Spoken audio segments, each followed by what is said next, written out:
I just brush hogged 5.8 acres. I know a lot of people, if you're thinking about doing brush hogging as a side hustle, you're wondering, how do I know how to price it? Well, it's gonna really depend on how long it takes you to do that and how much fuel you use.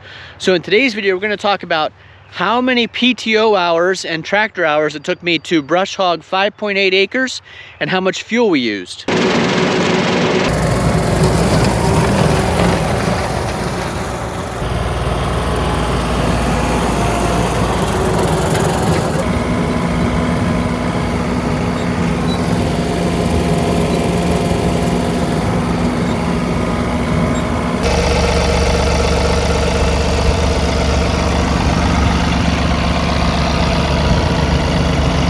Hi, and welcome back to Purple Collar Life. We've got just about 6 acres, 5.8 acres to brush hog, and we're going to use the new to us John Deere 3039R with the Woods M5 brush hog. And today we're going to talk about, if you were bidding this out as a job, how much you should charge based on how long it takes and how much fuel it takes.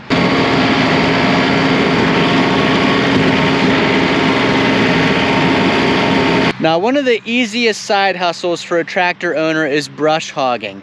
You can do it with just about any tractor. You can do it with an old Ford 8N, you can do it with something like our Workmaster, or you can do it with today's compact tractors. So if you've got someone who has a field like this that's overgrown, needs brush hogged, this will give you a good idea how much to bid for that job or how much to ask if you're gonna do this brush hogging for someone else. Now, I don't know if we're gonna get this all done in one day, so we're gonna track this a couple different ways. The machine has 347.5 hours on it right now. And then we also have PTO hours, only 13.8 PTO hours on this tractor.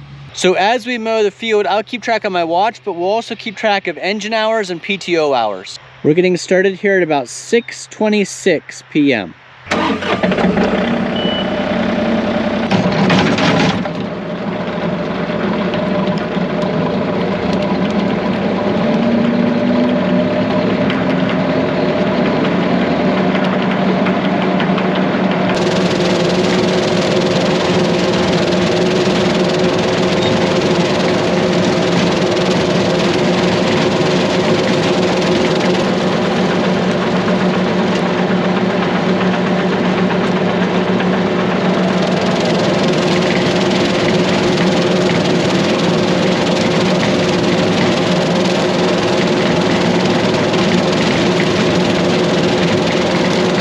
The two most common ways to charge for brush hogging are by the acre or by the hour, and each method has advantages and disadvantages. Charging by the acre gives the customer a clear price up front, and it can reward an efficient operator. But hidden rocks, stumps, wire, steep terrain, or unusually thick brush can quickly turn a profitable job into a loss.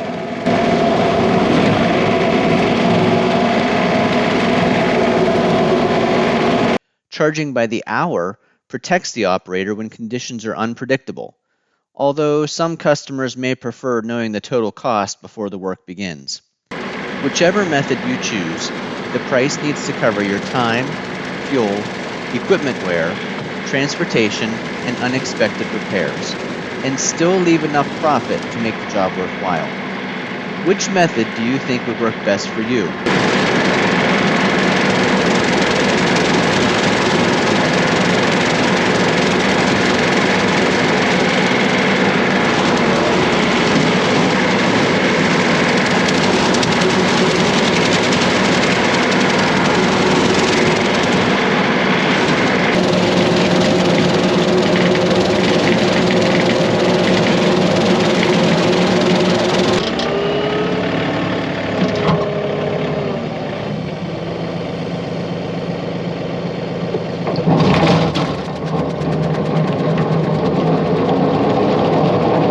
One of the best ways to make brush hogging more profitable is to reduce the amount of time you spend not actually cutting, and to avoid unnecessary fuel use, equipment wear, and downtime.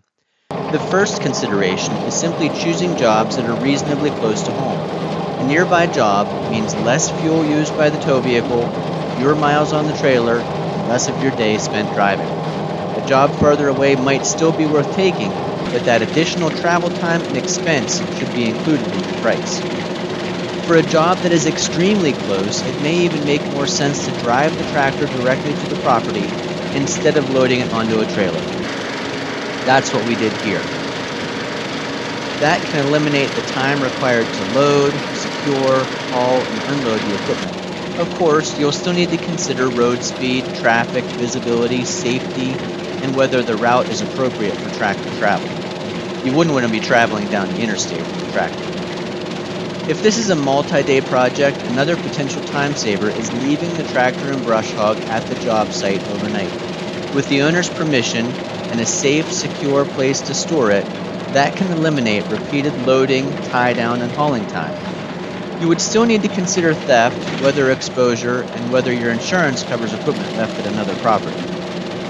Before agreeing to a price, it's also important to inspect the property. Walk the field or drive around it before the vegetation is cut. Look for rocks, stumps, old fence wire, wet areas, steep slopes, groundhog holes, drainage structures, and anything else that could slow the job down or damage the equipment. A field that looks simple from the road may be very different once you get into it.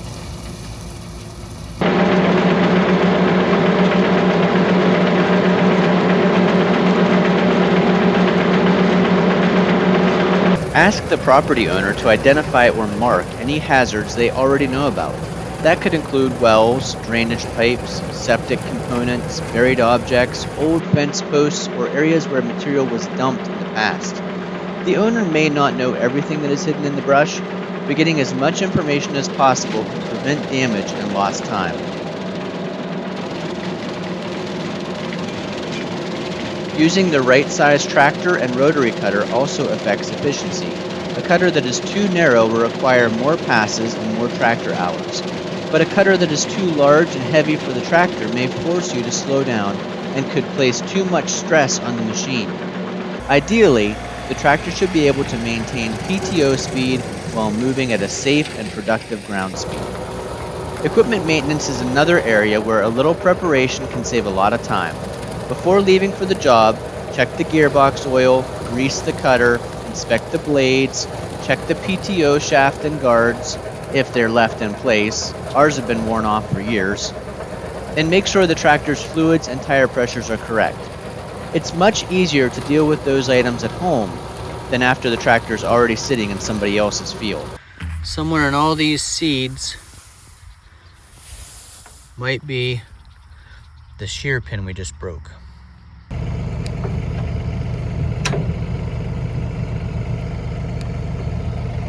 So the shear pin broke off. I didn't have a screwdriver or any tools with me, but I always keep an extra pin on the 3-point hitch. So I thought maybe I could use that in the hole to push the pin out, and it worked perfectly. So this is the size shear pin, obviously long enough to go the whole way through the PTO shaft, that I need to get during my lunch hour tomorrow at Tractor Supply. So night number 2 of working on brush hogging this field. We spent about 2 hours on it last night, but remember, everything takes a little bit longer when you're recording and moving cameras. A couple things we did between yesterday and today. I fixed the shear bolt, and we made a separate short about that, so I'll put the link to the short up above, but a new shear bolt's in there now. And then I wiped off, whenever you're brush hogging, all these tall weeds make a lot of seed. And you can see it gets all over the mesh here. So I've been wiping that off. It does help having the bucket on, because look how much seed we caught just in the bucket from everything hitting the bucket first. That just keeps some of it from going up against the grill. So night number 2, we'll get back at it, seeing how long this takes and how much gas it uses. How much diesel it uses. We used about 1/4 of a tank of diesel in 2 hours last night, mowing somewhere between 490 and 540 PTO RPM.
The way you cut the property also matters. Plan a pattern that reduces unnecessary turning, backing, and overlap. Open enough room around the perimeter to turn safely, and then use the long, efficient passes whenever the shape of the field allows it. Some overlap is necessary to avoid leaving strips, but excessive overlap adds fuel and equipment hours without adding productive acreage. Weather and ground conditions can make a huge difference as well. Wet ground might reduce traction, cause rutting, and force you to slow down. Heavy, wet vegetation like skunk cabbage can also be harder to cut cleanly than dry material like hay. When the schedule allows, choosing a better cutting condition can improve productivity and reduce strain on the tractor and cutter. Finally, bring the basic supplies you may need to finish the job. That could include extra fuel, a grease gun, hand tools, some spare shear pins or bolts, tire repair supplies, and anything commonly needed for your particular cutter.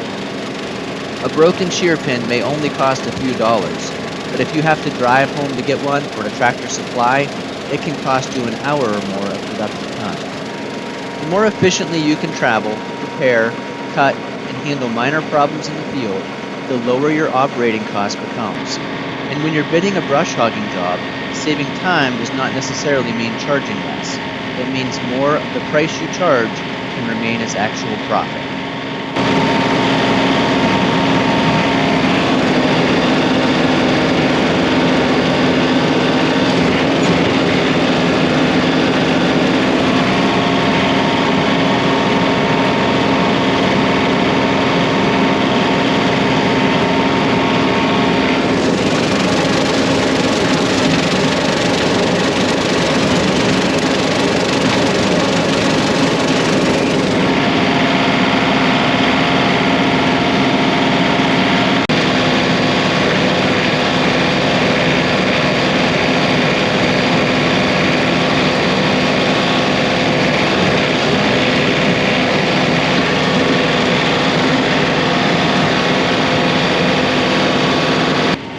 Nice things about the M5 Woods Brush Hog is that it's perfectly sized for all three of our tractors. The Ford 8N, Ford Workmaster, and the John Deere 3039R all have just about the same width running this brush hog. That means I can line up my front tires with the next row, and I don't have to worry about any overlap or going a little bit wider than the tractor for the brush hog to be efficient. Now I will note, the M5 brush hog is almost a little bit too much for the Ford 8N tractor PTO horsepower, but this John Deere 3039R and the Ford Workmaster have plenty of horsepower to cut a field like this.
So current time on night number 2 is 8:46.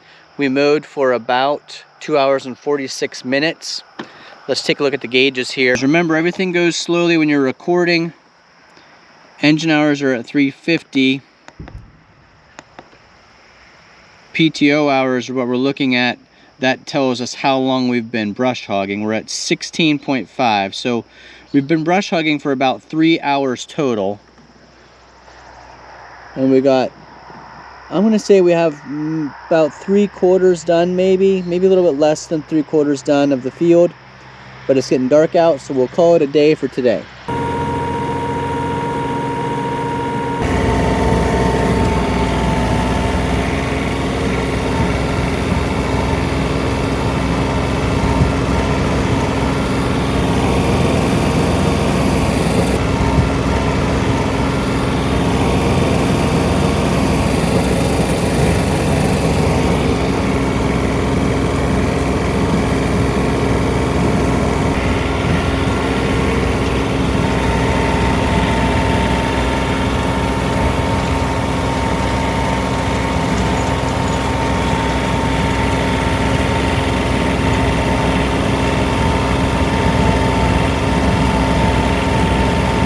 Well, for me, this is day 3 of brush hogging. Remember, I'm doing this after work in the evenings, or today, in this case, it's a Saturday morning. It's pretty early, about 8 o'clock, because we're supposed to get some rain at 10 and I need to get this done.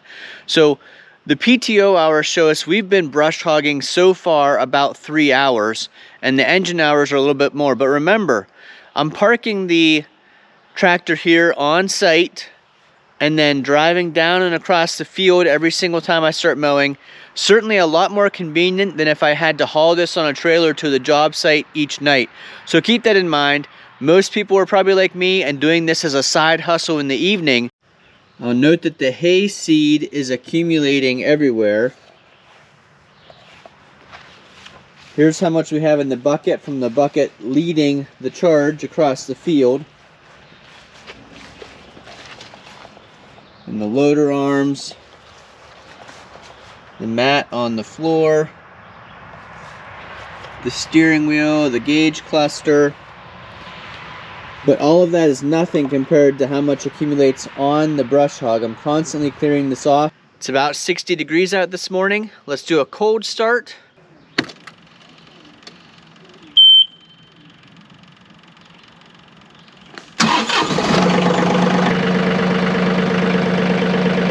We've used about half the tank of fuel.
A couple important tips and pieces of information.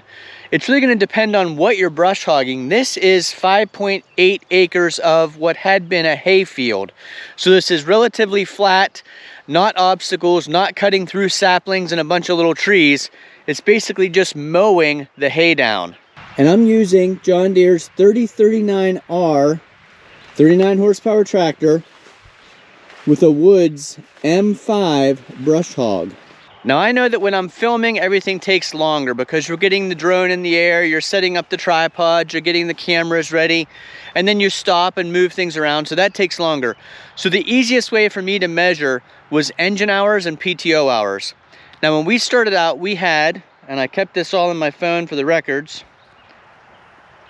when we started out with the tractor, we had 347.4 hours on the engine and 13.8 hours on the PTO. After brush hogging 5.8 acres, we have 351.9 hours on the tractor,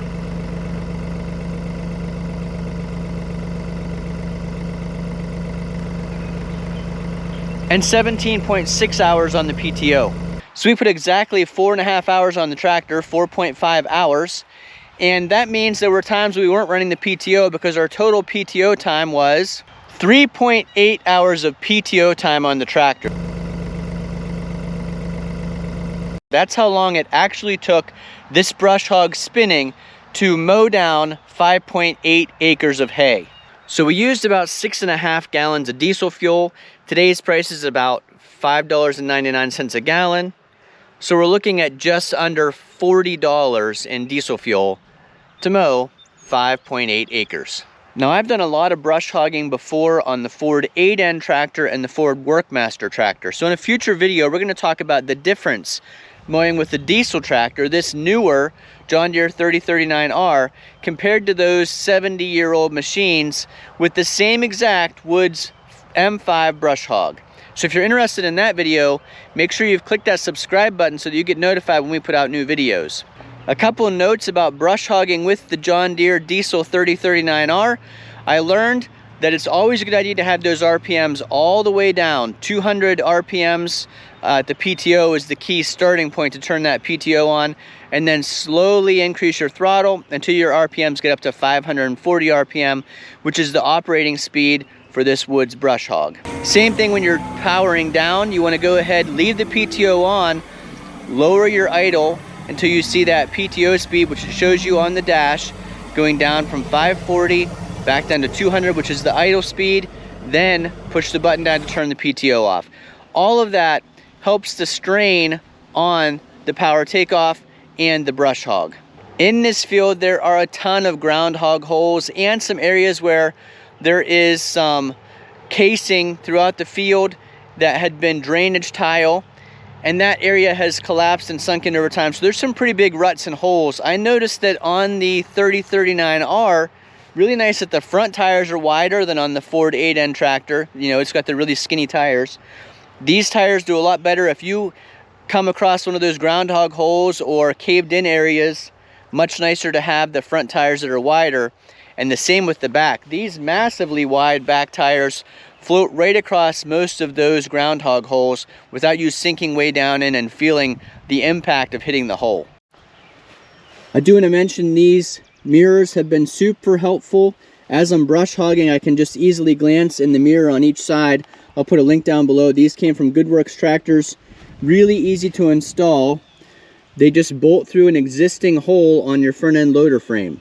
I also wanted to mention that I really considered the 3E series tractor. Now, if you get the 3E series, you don't get this little control panel that has the auto throttle and those features.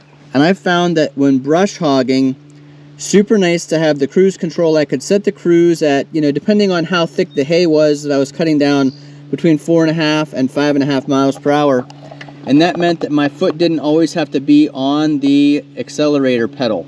That's one of the features I would not have had on a 3E series tractor. Now, for a lot of loader work and stuff, you don't really ever use cruise. But if you're traveling across a long field like this, long strips of doing brush hogging, really nice not to have your foot on the throttle that entire time. And you kind of get used to that. If you're used to an older tractor like the Ford 8N or the Ford Workmaster, You put it in gear, let the clutch out, and you're not doing anything else to control your speed or throttle other than maybe occasionally adjusting the throttle on the lever. You're typically not pushing anything with your feet, you're just riding along. Cruise control on the 3039R lets you do that same thing. So consider that if you're considering the debating between an E series and an R series. The R series will give you cruise control, the E series will not. Now, we mentioned at the start of the video that projects like this are most commonly priced either by the acre or by the hour. So let's look at the numbers. 5.84 acres, if we charged by the acre using the $75 to $100 per acre average rate, would have been $438 to $584. If we charged this project by the hour and used the PTO hours at $75 to $150 per hour, the charge for this would have been between $285 and $570. That's a pretty big range. If we use the engine hours, which was 4.5 engine hours, the charge would be between $337 and $675. So that gives you an idea, if you're brush hogging a field like this, about this size, what the average rates are. Now remember, it's going to depend on where you're located. In rural Pennsylvania like us, the rates might be a little bit lower. In other areas, the rates might be a little bit higher, and it might depend on what equipment's being used to do the cutting. Another thing to consider is that we did this in the evenings after work. So if you're figuring out how much your time is worth, you need to figure out, you're doing this a couple hours a night for maybe 2 or 3 nights out of the week, how much is that time worth to you? Thanks for watching. If you found this video informative and entertaining, please give us a big thumbs up. Leave those comments down below if you have done jobs like this as a side hustle, brush hogging people's old hay fields, or even clearing woods with the brush hog. We've got another project in the future. We are going to be brush hogging some of the area up over what we call the sled riding hill. It's got some small saplings in it, but mostly it's stuff that we brush hog once a year.